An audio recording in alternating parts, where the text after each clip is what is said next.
You're listening to Popstar Conversations, taking you inside with your favorite musical artists.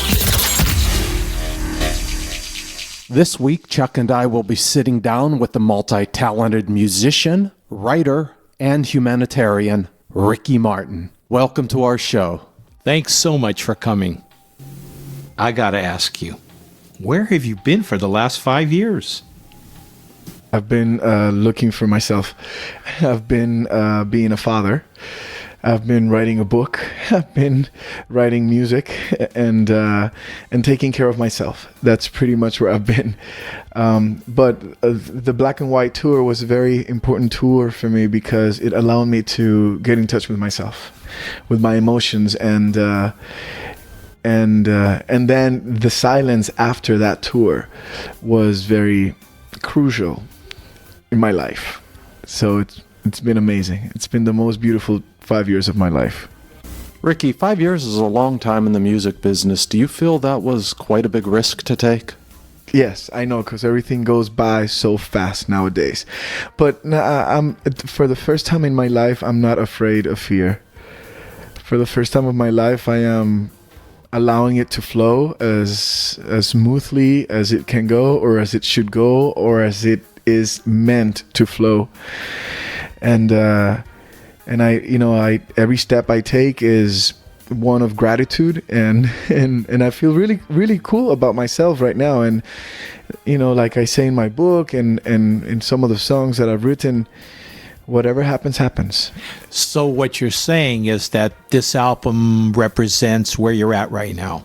Yes, it's I started doing this album before I wrote my book, and then I stopped because when I wrote my book, everything changed. My life changed, the way I see things change, and then I started the lyrics changed, the melody changed, and so I pretty much started again. The producers changed, everything. It was like drastic. And then it was born. So was the song Liar written before or after you had finished the book? No, after the book. People have said that you've been lying about your sexuality, and how do you feel about that? Well, I don't believe my life is a lie. I did my best in going through life, trying my best to just figure out who I am and what I'm made of. So all that is part of a process. I am sure I'm not the only one. I'm not the only man in his 30s still in this world trying to know who or she is. In fact, there are people that go through life and they die not accepting themselves and not knowing who they are. So 10 years ago, who you met was Ricky at that moment. You did an interview with Rolling Stone magazine in 1999, and you said that Rebecca de Alba would be the mother of your children. Yeah. And that's truly how you felt at the time.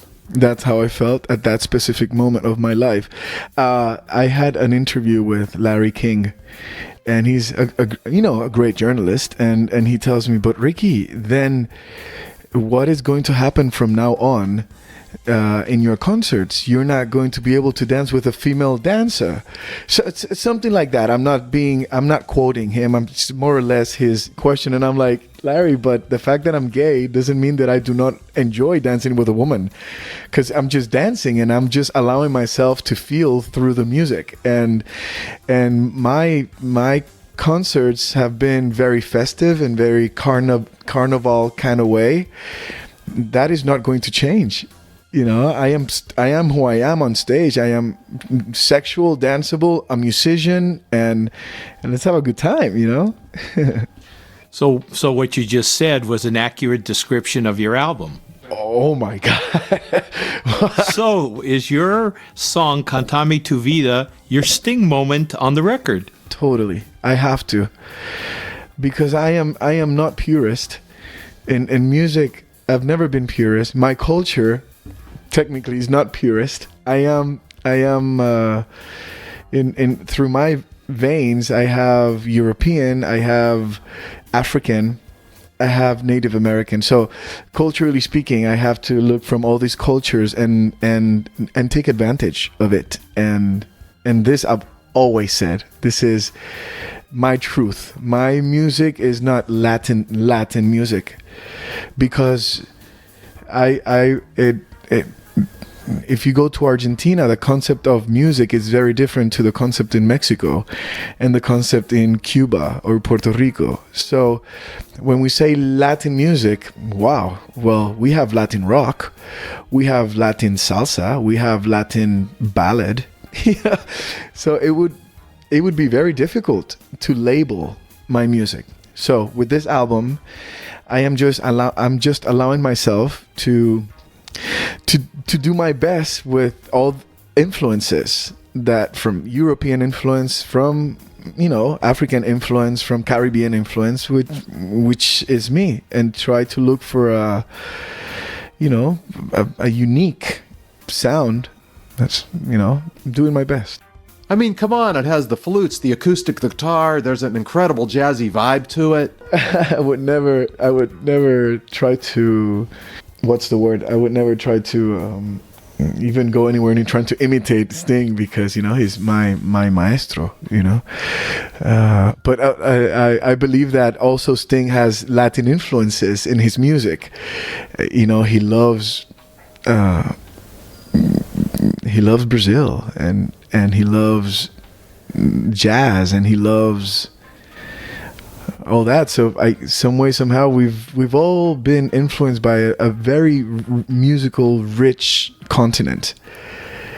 And but oh my God, thank you for those words. Hey, let me ask you, how did the duet with Joss Stone come about? Oh my God,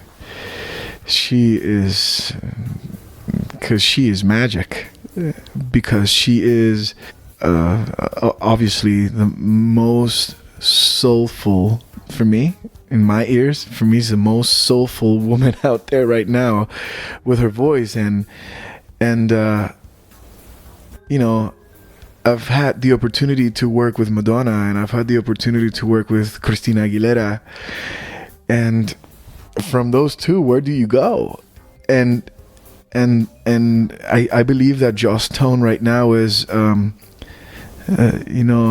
beautiful unpolished flower, and that's the way it should stay. And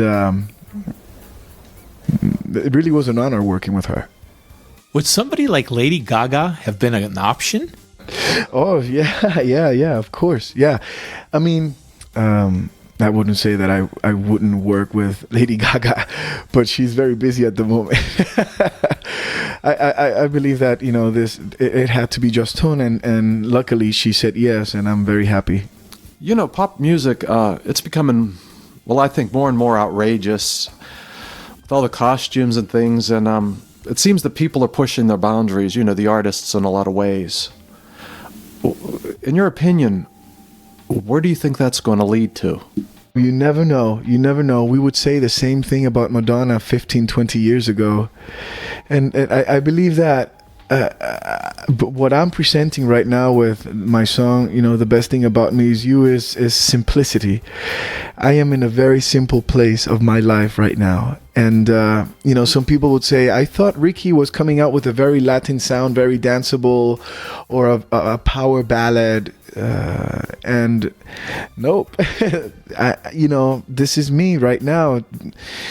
I'm trying to keep it as simple. It's more like a don't worry, be happy kind of moment in my life. So that's why I created this little reggae-ish kind of vibe, Well, for a while, the whole Livin la Vida Loca image and the Latin lover thing, that became part of your image. That became who you were. Yeah. It's I am Latin, and I am very proud of it. But like I say in my book, that's not it. There's more than that. Ironically, you coming out has been nothing but good. Yeah, so nothing but good. First, because of how I feel. I feel in love with myself again.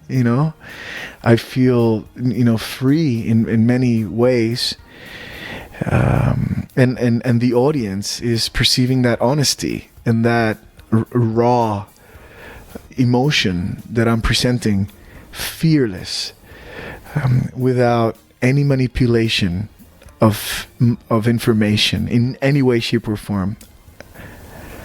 Real, and that's coming out in the music. And I think that for the first time in many, many, many years, I'm enjoying interviews because I'm just relaxing. Yes, ask me. Were you surprised by the positive response from the public? Of course. I now understand that fear is only in our mind. We create fear.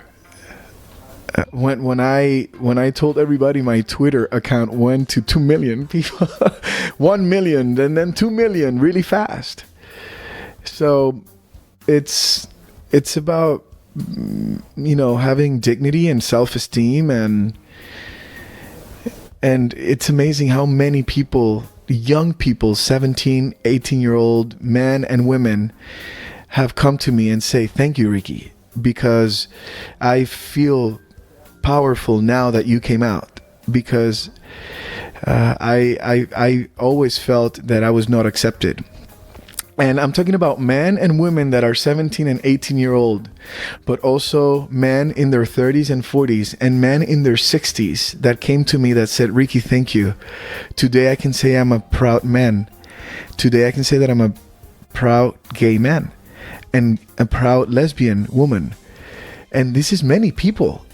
And if I knew it was going to feel this good, this beautiful, I would have done it 10 years ago. And you weren't afraid of the backlash? Ricky, it seems like these questions will never end, will they? It's never be finished. Yes, I've been in a relationship for 3 years, and the